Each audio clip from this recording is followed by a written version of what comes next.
Hi. APPSC మరియు టీఎస్పీఎస్సికి సంబంధించి group 1, group 2, group 3 క్లాసెస్ని మనం ఆన్లైన్లో అందజేస్తున్నాం. క్లాసెస్తో పాటు material PDF format every week కన్సిస్టెంట్గా టెస్టులు కండక్ట్ చేసుకుంటున్నాం. ఈరోజు మనము ఈనాడు పేపర్లో ఏపీపీఎస్సికి సంబంధించి వచ్చిన సమాచారం మీద చర్చించుకుంటాం. వాటితో పాటు టెస్ట్కి సంబంధించి నెక్స్ట్ సిలబస్ ఏముందో దాని గురించి కూడా డిస్కస్ చేసుకుంటాం. So first test syllabus complete చేసి ఈ కాలంలో ఏమున్నది, అసలు నోటిఫికేషన్ సంగతి ఏమిటి మొదలైన సమాచారాన్ని విశ్లేషణ చేసుకుందాం. ఏపీపీఎస్సి గ్రూప్ 2కి సంబంధించి 69వ టెస్ట్ 69th టెస్ట్ అప్లోడ్ చేశాను. టీఎస్పీఎస్సికి సంబంధించి గ్రూప్ 2, గ్రూప్ 3 25th టెస్ట్ని అప్లోడ్ చేయటం జరిగింది. రిజిస్టర్ అయిన అభ్యర్థులు వారి యూజర్ నేమ్ పాస్వర్డ్ తోటి టెస్ట్ అటెంప్ట్ చేయండి. నెక్స్ట్ టెస్ట్ 28th ఆగస్టు 2021 నాడు కండక్ట్ చేయబడుతుంది. ఆ టెస్ట్కి సంబంధించి మోడర్న్ హిస్టరీ క్లాసెస్లో ఇవి, పర్యావరణానికి సంబంధించి ఇది, పాలిటీ రీఫ్రెష్లో ఇది, ఏపీకి సంబంధించి డెమోగ్రఫిక్ ఇష్యూ ఈ టెస్ట్లో రావటం జరుగుతుంది. అదేవిధంగా టీఎస్పీఎస్సి వాళ్ళకి సంబంధించి తెలంగాణలో టీఎస్ ఉద్యమం పేపర్ ఏదైతే ఉందో 4th పేపరు, అందులో హైదరాబాద్ సంస్థానం భారత్లో విలీనం, లాస్ట్ వీక్ కూడా దీని మీద టెస్ట్ కండక్ట్ చేయడం జరిగింది. ఒక్కసారి రీఫ్రెష్ చేసుకొని ముందుకు వెళ్ళండి. హైదరాబాద్పై పోలీసుల చర్య, నిజాం రేడియో ప్రకటన, దాని మీద నియమించిన కమిటీ, అందులో సభ్యులు ఇంపార్టెంట్, నిజాంకి హోదా కల్పించారు, ఆ హోదా స్థాయి, 1949 ఫిబ్రవరి 6న విడుదల చేసిన ఫర్మానా, మిలిటరీ పాలన, సుందర్లాల్ కమిటీ, ఈ అంశాల మీద మనము నెక్స్ట్ వీక్ టెస్ట్ కండక్ట్ చేయడం జరుగుతుంది. ఖచ్చితంగా 2-3 ప్రశ్నలు అనేది ఈ ఏరియా నుంచి వస్తాయి. అందుకని బాగా 1కి 2 సార్లు మెటీరియల్ కూడా ఇచ్చాను, చదవండి. 73 నుంచి 81 పేజీ వరకు మీకు ఇది టెస్ట్లో ఉంటుంది. క్లియర్?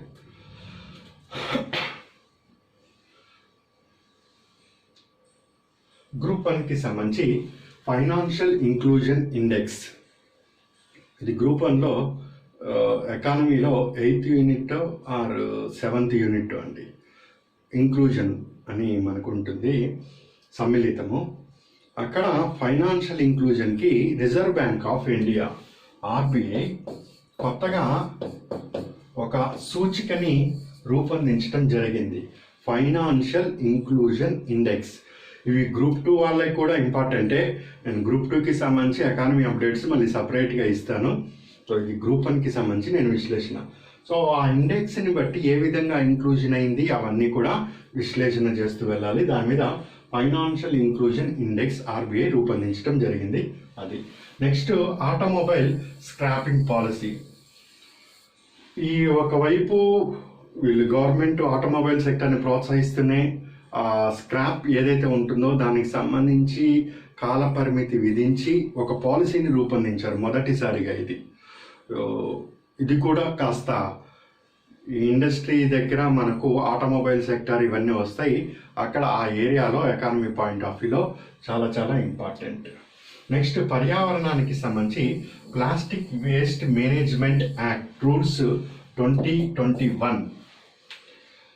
సో ఈ రూల్స్ ప్లాస్టిక్ని ఏ విధంగా ఆ వేస్ట్ని నిర్వహణ చేయాలి అనే దాని మీద కాస్త సవరణ, అమెండ్మెంట్ అంటే సవరణ నిబంధనల్ని విధించారు. గతంలో 2016లో దీని మీద ఉండేది యాక్ట్, దాన్ని కాస్త సవరించడం జరిగింది.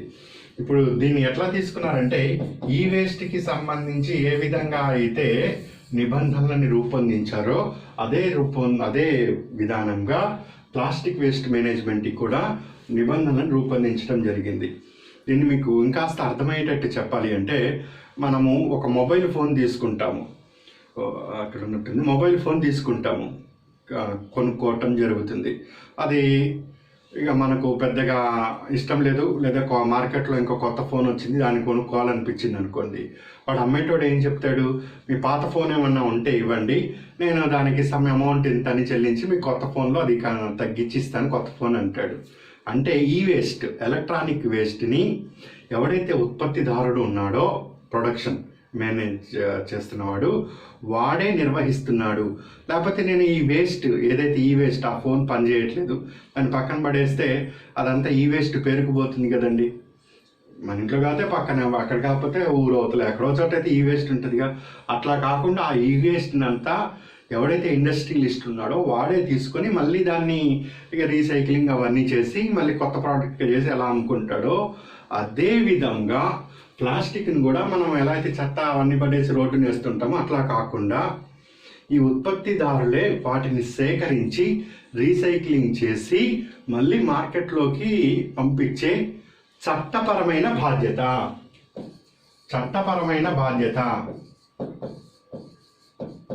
ఇది గతంలో ఉన్నదానికి ఇప్పుడున్న దానికి వ్యత్యాసము.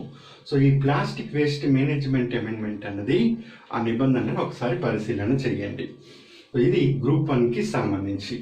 నెక్స్ట్ మనము ఏదైతే డిస్కస్ చేస్తామన్నా అద్భుతం. టీఎస్కి సంబంధించి ఇంకా తెలంగాణకి సంబంధించి నోటిఫికేషన్స్కి బాగానే ఒత్తిడి అయితే పెరుగుతుంది. ఇక్కడ విచిత్రం ఏంటంటే ఒక ముఖ్యమంత్రికి ఏమో ఏం చేస్తున్నామో తెలవట్లే, ఇంకో ముఖ్యమంత్రికి ఏం చేశామో తెలవట్లే అన్నట్టుగా అని అందరూ చర్చించుకుంటున్నారు. నేను ఒక్కనే కాదు, మీరు ఒక్కలే కాదు, అందరి మాట ఇదే. ఒక ఆయన ఏం చేస్తాడో తెలవట్లే, 50,000 ఉద్యోగాలు అంటాడు, అదంటాడు, ఇదంటాడు, అప్పుడు అంటాడు, ఇప్పుడు అంటాడు, అయిపోయింది. ఇంకైనా అసలు ఆ క్యాలెండర్ అంటారు, అదంటారు, ఇదంటారు, ఏం చేశారో అది అర్థం కాకుండా అయిపోయింది. అట్లా ఉన్నది. ఈ మధ్యలో నిరుద్యోగులు అయితే విపరీతంగా సఫర్ అవుతున్నారండి. సో చాలా నేను చూస్తున్నాను. అసలు ఎటువైపు తేల్చుకోలేని పరిస్థితి. ఏంటో ఈ ప్రభుత్వాలు, ఈ ప్రజాస్వామ్యం, ఈ నిర్వచనాలు పనికిమాలినవి. సరే, ఇక మనం వాని గురించి ఎక్కువ మాట్లాడకూడదు. ఇదేంటది, ఈనాడు పేపర్లో ఈ ఉద్యోగ ఖాళీల పెంపు ఉన్నట్ట లేనట్ట, అసలే టెన్షన్తో చచ్చిపోతున్నాం. అసలు పెరుగుతాయా పెరగవా, ఉంటుందా ఉండదా? ఈ మధ్యలో ఇలాంటి సైడ్ బూస్టర్ డోసులు వస్తూ ఉంటాయి మనకు. ఈ మధ్య వ్యాక్సిన్ వేస్తే బూస్టర్ డోస్ వేసుకోవాలంటున్నారు. అట్లా ఇట్లాంటి బూస్టర్ డోసు ఉద్యోగాల పెంపు ఉన్నట్టు లేనట్టు అసలే కన్ఫ్యూజన్. అంటే ఏదో స్పష్టత ఇవ్వచ్చుగా. ఈయన ఇంకొక క్వశ్చన్ మార్క్. గ్రూప్ 1లో 31 ఉన్నాయి, గ్రూప్ 2లో 5 ఉన్నాయి. ఆ ఏడుపు మనం ఏడుస్తూనే ఉన్నాం. మళ్ళీ ఇక్కడ చూసి మళ్ళీ ఒకసారి ఆడవాలి. సరే, ఏదో ఒకటి నడిచింది. ఇంతకీ మరి ప్రభుత్వం ఏం చేస్తుంది? అంటే ఉత్తర్వుల కోసం అందరం ఎదురు చూస్తున్నాము. ఆ ఉత్తర్వులు ఇవ్వటంలో నిమగ్నమై ఉంది. ఎప్పటికి పూర్తి అవుతుంది? వాళ్ళు పూర్తి చేసినప్పుడు పూర్తి అవుతుంది. ఆగస్టులో క్యాలెండరు వస్తుంది. ఆ వస్తుంది దగ్గరే ఉందాం. అసలు దీని మీద మాట్లాడాలంటేనే విరక్తి పుడుతుంది, చిరాకు పుడుతుందండి. అసలు లేనిపోయి కొత్త రోగాలు, బీపీలు, షుగర్లు పెరిగేటట్టున్నాయి దీనివల్ల. పాయింట్ అబ్జర్వ్ చేస్తే ఇక్కడ వీళ్ళ బాధ ఏంటంటే ఎస్సీ, ఎస్టీ, బీసీ అభ్యర్థులకు వయోపరిమితి మినహాయింపు ఉత్తర్వులు వెలువడాల్సి ఉంది. గతంలో వయోపరిమితి పెంచారు. ఇప్పుడు ఆ వయోపరిమితి ముగిసిపోయింది. 42 years ఏదో ఉంది, అది అయిపోయింది ఎస్సీ, ఎస్టీ, బీసీలకి. ఇప్పుడు యాక్చువల్ ఏజ్ తక్కువ, 32 ఎంతో ఉన్నది. ఇప్పుడు ఆ 32ని మళ్ళీ 42, 47 చేస్తున్నట్టుగా జీవో ఇవ్వాలి. అది ఖచ్చితంగా 100% చేస్తారు. ఇప్పుడు కొత్తగా చూస్తున్న అభ్యర్థులు మళ్ళీ చేస్తారో చేయరో అని ఏమీ ఆలోచించకలే, 100కి 100 చేస్తారు. ఆ పెంచుతున్నట్టు జీవో రాయాలి. జీవో అంటే గవర్నమెంట్ ఆర్డర్ కొత్త అభ్యర్థులకి, అది రావాలి. అక్కడ ఇక్కడ వెయిట్ జరుగుతున్నది. సో గతంలో జారీ చేసిన 10 ఏళ్ల ఉత్తర్వుల కాల పరిమితి మే నెలతో ముగిసింది. మేతో అయిపోయింది. ఇప్పుడు ఆగస్టులో ఉన్నాము. సో ఆగస్టులో కొత్తగా జీవో జారీ చేసి మరి కొన్ని సంవత్సరాలు, లేదా ఈ సంవత్సరము, లేదా ఇంకో 2 సంవత్సరాలు ఈ కాల పరిమితిని పెంచుతున్నాము అన్నట్టు జీవో వస్తే కొత్త నోటిఫికేషన్స్ వస్తాయి.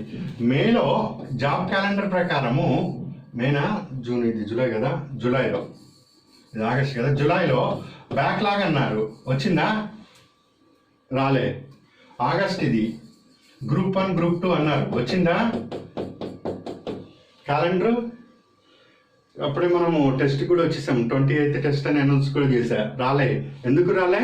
ఇది కారణం చెప్తున్నారు. ఈ జీవో వస్తే కానీ ఇప్పుడు అభ్యర్థులందరికీ కూడా లబ్ధి చేయకూడదు. లేకపోతే 32 సంవత్సరాలే అయిపోతుంది ఎస్సీ, ఎస్టీ, బీసీలకి. ఉపయోగం లేదు. అందుకని 32ని 42 సంవత్సరాలు చేస్తూ కొత్తగా గవర్నమెంట్ ఆర్డర్ జారీ చేయాలి. సో జారీ చేస్తే అప్పుడు 5 years ఎక్స్టెన్షన్ ఏదైతే ఉందో ఆ బెనిఫిట్ తోటి కొత్తగా వెళ్ళచ్చు. సో ఇవన్నీ గవర్నమెంట్ జారీ చేస్తేనే అప్పుడు ఏబిపిఎస్సి రోస్టర్లో అవన్నీ చూసుకొని నోటిఫికేషన్ జారీ చేస్తుంది. అది ప్రాసెస్. First point. ఇంకా మిగిలిన ఉన్నాయి చెప్తాను. నెక్స్ట్, ఈడబ్ల్యూఎస్ కోటాలో ఉద్యోగాలు భర్తీ కాకుండా ఉంటే ఓసీ అభ్యర్థులతోనే నింపే విషయమై స్పష్టత ఇవ్వాలి. ఒక పాయింట్. రెండు, ఈడబ్ల్యూఎస్ అభ్యర్థులకు వయోపరిమితి పెంపు పైన ప్రభుత్వం నుంచి సమాచారం కావాలి. ఇది ఒక ఫస్ట్ కండిషన్ అయితే, సెకండ్ ఇది విచిత్రంగా ఉంది. ఏంటా విచిత్రము? ఎకనామికల్లీ వీకర్ సెక్షన్స్కి 10% రిజర్వేషన్ ఉంది. అది ఇస్తామన్నారు. Well and good. ఇప్పుడు సెంట్రల్ గవర్నమెంట్ యూపీఎస్సీకి జరుగుతున్న వాటిలో రిజర్వేషన్స్ ఎక్కడైతే ఉందో ఈ ఈడబ్ల్యూఎస్ నుంచి వయోపరిమితి పెంపు లేదు.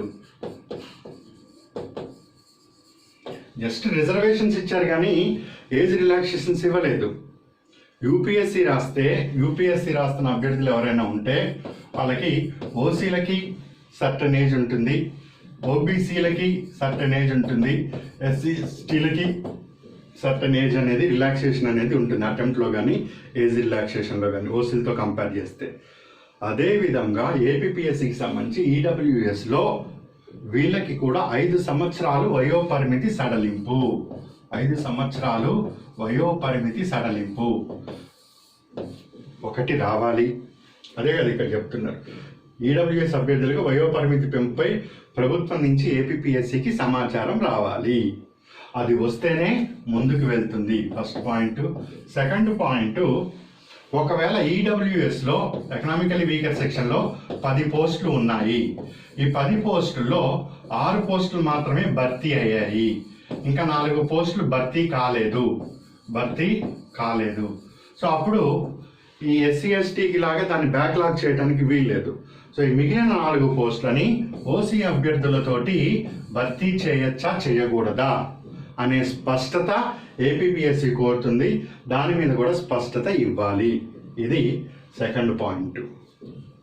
అర్థమైందండి. ఈడబ్ల్యూఎస్లో 10 పోస్టులు ఉన్నాయి. 10 పోస్టులు 6 భర్తీ అయినాయి, మిగిలిన 4 భర్తీ కాలేదు. అలాంటి సమయంలో ఏం చేయాలి? గ్రూప్ 1 గ్రూప్ 2కి అసలు పోస్టులు లేవు కదండి. ఈ సమస్య ఎక్కడి నుంచి వస్తుంటే దీనికని కాదు, ఏపీపీఎస్సీ ద్వారా నిర్వహించబడే దేనికైనా. ఇది కాదు, ఇంకోటి పోలీస్ రిక్రూట్మెంటో టీచర్స్ రిక్రూట్మెంటో ఏదన్నా ఈడబ్ల్యూఎస్ వర్తింపు జరుగుతున్నప్పుడు ఈ సమస్య అనేది వస్తుంది. ఈ సమస్య అనేది ఒకసారి సాల్వ్ కాలేదనుకోండి, కోర్టుకి వెళ్తుంది ఇష్యూ. కోర్టుకి వెళ్ళిన తర్వాత ఇక మీకు చెప్పక్కర్లే నేను. అదిగా పెన్షన్ ఏజ్కి రిటైర్మెంట్కి ఏజ్ కానీ చాలా కొన్ని కేసులు. అందుకే దీని మీద స్పష్టత ఇవ్వండి. ఇంకా గవర్నమెంట్ నుంచి అది కదలలేదు. సో ఇది ఒకటి కదలాలి. Second point. థర్డ్ పాయింట్, ప్రస్తుతం జనరల్ కేటగిరీలో వయోపరిమితి పెంపు జీవో కాల పరిమితి జనరల్ కేటగిరీలో అంటే ఓసీ. జనరల్ కేటగిరీ అంటే ఇక్కడ ఓసీ, ఓపెన్ క్యాస్ట్ జనరల్ కేటగిరీలో. సో దీనికి వయోపరిమితి సడలింపు అన్నది ఈ వచ్చే నెల ఆఖరిలోగా ముగినుంది, అంటే సెప్టెంబర్ కల్లా ముగినుంది. సో దీన్ని కూడా పెంచాలి. ఇక్కడేమో ఎస్సీ ఎస్టీ బీసీలకి, ఇక్కడేమో జనరల్ కేటగిరీ అభ్యర్థులకి. వీళ్ళని కూడా పెంచుతూ ఇంకొక జీవోని ఇష్యూ చేయాలి. సో అందరూ అడుగుతున్నది ఏంటి? ఇప్పటికే నోటిఫికేషన్స్లో ఏం లేవు. 47 ఏళ్ళకి పెంచమన్నారు. ఆయన 47 ఏళ్ళు పెంచుతారా, 46 సంవత్సరాలకు పెంచుతారా, అది సెకండరీ ఇష్యూ. సో జనరల్ కేటగిరీకి ఏజ్ రిలాక్సేషన్స్కి సంబంధించి జీవో రావాలి. క్లియర్గా కంక్లూజన్కి వస్తే జనరల్ కేటగిరీకి ఏజ్ రిలాక్సేషన్కి సంబంధించి జీవో రావాలి, ఎస్సీ ఎస్టీ బీసీలకు సంబంధించి జీవో రావాలి, ఈడబ్ల్యూఎస్కి సంబంధించి జీవోలు రావాలి. వీటి మీద స్పష్టత వచ్చిన తర్వాత అప్పుడు ఏపీపీఎస్సీ ముందుకు వెళ్తుంది. ఇంకా ఇవి కాకుండా నెగిటివ్ మార్కులు అనేది ఉన్నాయి. సో ఈ నెగిటివ్ మార్కుల పరిస్థితి ఏమిటి? వాటిని ఉంచుదామా తీసేద్దామా? ఉంచితే ఎంత ఉన్నిద్దాం, తీసేస్తే ఎంత తీసేద్దాం? వాటి మీద కూడా స్పష్టత రావాలి. ఇలా అన్ని స్పష్టత వస్తే మీరు ఏదో క్యాలెండర్ అన్నారు కదా, ఆ క్యాలెండర్ అన్నది అమలు అవుతుంది. సో అప్పుడు ఈ ఎండోమెంట్ ప్రిపరేషన్లు ఇవన్నీ చేస్తున్నారుగా, దేనికి నోటిఫికేషన్ రావాలన్నా ఇవన్నీ ఫుల్ఫిల్ కావాలి. రేపో మాపో ఎల్లుండో ఎప్పుడో అంటున్నారు ఎండోమెంట్ వస్తుంది, గ్రూప్ 2 వస్తుందని. Very and good. ఇవన్నీ కంప్లీట్ అయిన తర్వాత ఏ క్షణమైనా రావచ్చు, ఏ క్షణంలో వాళ్ళకి ఎగ్జామ్ అనేది కండక్ట్ అవ్వచ్చు. సో దానికి అనుగుణంగా మీ ప్రణాళికలన్నిటిని కూడా రూపొందించుకోండి. ఇదండి ఏపీపీఎస్సీకి సంబంధించి. ఇక గ్రూప్ 2లో పోస్టులు పెరుగుతాయా?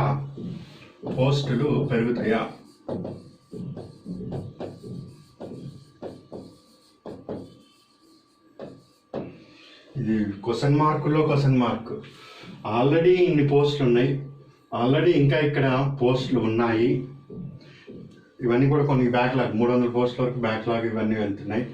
ప్రభుత్వం యొక్క ఆలోచనని చూస్తే మాత్రం ఓపెన్గా ఫ్రాంక్గా చెప్పుకోవాలి. ఇలాంటివన్నీ ఏదో బ్రహ్మాండంగా మళ్ళీ 1200 పోస్టులు మళ్ళీ పెంచుతుంది, ఇవన్నీ నేను ఇట్లా బ్లఫ్ అయితే చేయను. ఉన్న సిచ్యువేషన్ అనాలిసిస్ చేస్తాను. మీకు అదర్ ఇన్ఫర్మేషన్ ఏదైనా ఉంటే దాన్ని కూడా కన్సిడర్ చేసుకోండి. నా ఆలోచన ప్రకారం గ్రూప్ 1 అయితే పెద్దగా పెరిగే స్థితిలో లేవు అని నాకు వ్యక్తిగతంగా అనిపిస్తుంది, వ్యక్తిగత అభిప్రాయమే. గ్రూప్ 2కి సంబంధించి మహా అంటే ఇంకొక 20-30 పెరుగుతాయేమో, అంతకుమించి పెరిగే అవకాశం అయితే నాకు ఎక్కడా కనిపించట్లే. వాళ్ళు అప్పుడు 1108 ఖాళీలు ఉన్నాయి, ఆ తర్వాత ఇంకొక 300 వస్తాయి, 400 వస్తాయి ఏవో అంటున్నారు. అన్నీ కలిపితే గ్రూప్ 2 కేటగిరీ కింద, అది కూడా మంచి డిటి పోస్టో, మున్సిపల్ కమిషనరో, సబ్ రిజిస్ట్రార్లో ఇట్లాంటి క్రీమ్ పోస్టులు కాదు, ఈ నాన్ ఎగ్జిక్యూటివ్ స్థాయిలో ఉండేవి ఏవైతే ఉన్నాయో సచివాలయంలో కానీ వాటివి ఏమన్నా వచ్చే ఎడిషన్ అయితే ఇంకో 30 ఏమన్నా పెరిగితే పెరగచ్చు. ఇది దీనికి సంబంధించి. ఇంకా వెల్ అండ్ గుడ్, మీరు కోరుకున్నట్టు 1200-1100 వస్తే ఇంకా మన నెత్తి మీద పాలు పోసినట్టే ఆ దేవుడు, చక్కగా దండం పెట్టచ్చు. కానీ ప్రాక్టికల్ రియాలిటీని దృష్టిలో పెట్టుకొని ప్రిపరేషన్ని కొనసాగించుకోండి. జాబులు చేస్తున్న వాళ్ళు మాత్రం చేయండి, వదులుకోవద్దు. మీకు ఏదైతే అన్నం పెడుతుందో ఇప్పుడు అలాంటి సోర్స్ని వదులుకోవద్దు. ఏదైనా పక్కన స్టఫ్ పక్కన పెట్టుకోండి. అందుకోవటానికి ఏదైనా మంత్లీ ఫీడింగ్ అవసరం పడుతుంది కదండి, ఫైనాన్షియల్ రిసోర్స్, అలాంటివన్నీ పకడ్బందీగా ఉండండి. ఎలాంటి సైకలాజికల్గా డిప్రెషన్కి గురి కావద్దు. ఇవన్నీ చూసి ఇది ఈరోజు కాకపోతే రేపు వస్తాయి, ఇవ్వాల్సిందే. ఇవ్వకుండా అయితే వాళ్ళు ఎన్నికలకి వెళ్ళే అవకాశాలు అయితే తక్కువ ఉంటాయి. వెళ్ళినా కానీ దాని యొక్క ప్రభావం ఎలా ఉంటుందో మీకే ఎక్కువ తెలుసు నాకన్నా కూడా. అందుకని వాళ్ళు ఖచ్చితంగా పొలిటికల్ స్టంట్లో భాగంగా అయినా ఇస్తారండి, ఇవ్వకుండా అయితే పోరు. కానీ మీరు దానికి తగ్గట్టుగా ఇక తప్పదు, ఏం చేస్తాం, కర్మ ఇంతే అనుకొని పోవటం తప్పితే చేసేది ఏమీ లేదు. సో ఇది ఉద్యోగాల ఖాళీల పెంపు ఉన్నట్టా లేనట్టా అని, ఇది ప్రస్తుత పరిస్థితి. దీని మీద ఇంకెలాంటి అప్డేట్ అందినా కానీ మీకు అందజేస్తాను. ఇంకా ఎండోమెంట్కి సంబంధించి అవన్నీ క్లాసులు వస్తున్నాయి, మెటీరియల్ కూడా తయారు చేయిస్తున్నాను, అవి కూడా అప్లోడ్ చేయడం జరుగుతుంది. అదే ఫైనల్ మెటీరియల్ కాదు, ఇంకేమన్నా వచ్చినా అవన్నీ కూడా నేను అప్లోడ్ చేయించడం జరుగుతూ వస్తుంది. మరి ఇంకెప్పుడు భర్తీ అవుతే ఎప్పుడు నోటిఫికేషన్స్ ఇస్తారన్నది నీ కళ్ళ ముందు నేను ఇంత క్లియర్గా చెప్పాను. రేపు పొద్దున అయిపోతే ఎల్లుండి క్యాలెండర్ ఇవ్వచ్చు. ఒక వారం రోజులు పడితే ఈ కార్యక్రమం అంతా ఆ వారం తర్వాత ఇవ్వచ్చు. నెల రోజులు పడితే నెల తర్వాత అయినా ఇవ్వచ్చు. దీనికి ఇంత అనే ఉండదు. ఆయనకు మూడు ఎప్పుడు వచ్చి సంతకం పెడితే అప్పుడు నడుస్తుంది. ఇక తెలంగాణ అయితే చెప్పక్కర్లే, చేతులైతే దండం పెట్టాలి. అది ఎప్పటికో ఏంటో, ఆయన ఎన్నికల ప్రకటన, ఈయన ఇక్కడ ప్రకటన, మళ్ళీ అది ఫట్ ఇది ఫట్ అయిపోద్ది. చిరాకు పుట్టిస్తారండి వీళ్ళు. ప్రిపరేషన్ కష్టపడేటోళ్ళకి ఇలాగే ఒక అన్సర్టనిటీ క్రియేషను, ఎంతో ఉత్సాహంగా ఎన్నో వర్క్ చేసి చెప్పే నాలాంటి వాళ్ళకి కూడా ఇది ఒక భయంకరమైన నిరుత్సాహకరమైన చర్యలు వీళ్ళవి. తప్పదు, ఇంకా నడవాలి, సమాజం నడవాలి, టైం నడవాలి, టైంతో పాటు మనము నడవాలి. ధైర్యంగా ఉండండి కాస్త. దానికి మించి ఏమీ లేదు. మన సాటిస్ఫాక్షన్ మనమే ఆనందంగా అలా 10 నిమిషాలు ఆ పార్క్లో కూర్చొని నవ్వుకుంటామే, అలా నవ్వుకుంటూ ఉండాలి. అయితే స్ట్రెస్ డిక్రీజ్ కాదు, అట్లా చేస్తూ రండి. ఓకే అండి, ఇంకేమైనా అప్డేట్ అంటే మళ్ళీ తప్పకుండా వస్తా. Good luck.